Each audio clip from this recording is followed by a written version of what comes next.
Well, more often than not, they come from networks. They come from collaboration. And we have this idea of the kind of lone genius who has this brilliant idea alone in a lab somewhere. But that figure is actually kind of a myth. It's so often the idea comes from borrowing pieces of other people's ideas and taking them and remixing them and combining them in new ways and working in collaboration with other people who have different skills than you do, and who are able to kind of, through this network of collaboration, come up with something new. So it's not about just raw intellectual power or raw genius. It's often about being able to work with other people in new creative ways.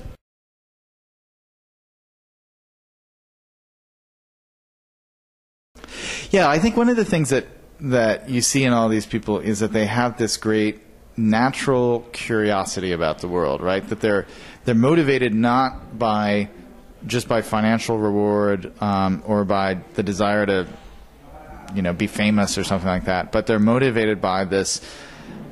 They have this drive to explore, right? They're kind of just really curious about the world around them, and they see something interesting, and they just want to kind of push at it. They want to get involved in it. And I always say this as a parent. I've always wanted to encourage my kids to be obsessive kids. That's the kind of kid I was when I was a kid. I would read, I would get into something, I would just read about it and memorize everything I could about it, whatever the field was. And when you get into that mode where you just want to learn more about a particular topic and you're not even sure why, you just are driven to learn as much as you can about it, that's one of the great things that drives new ideas and creative breakthroughs.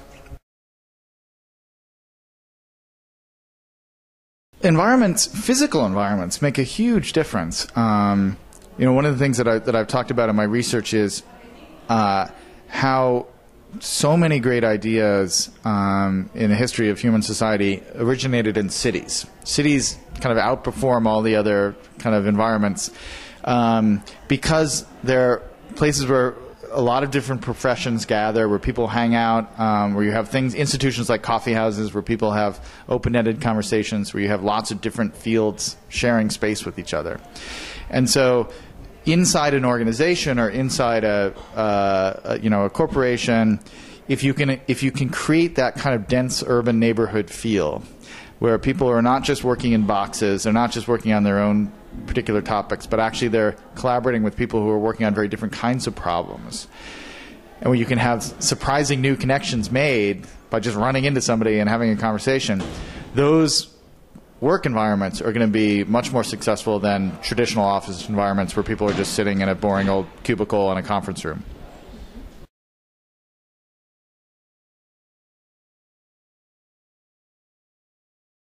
I think we have an opportunity now for less hierarchical, less top-down organizations where the structure of the company is, in fact, more of a network and less of a pyramid, right?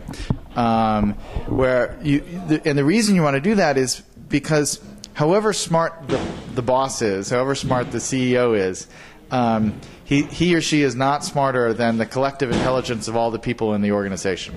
There's always going to be other minds and other ideas throughout the organization that are going to have useful ideas for the future of the company or the project that the company is working on. And so to be able to broaden that network and tap all that intelligence in kind of almost a Facebook model where you've got networks of influence and not just kind of a command structure, I think that that's a great model for organizations of the future.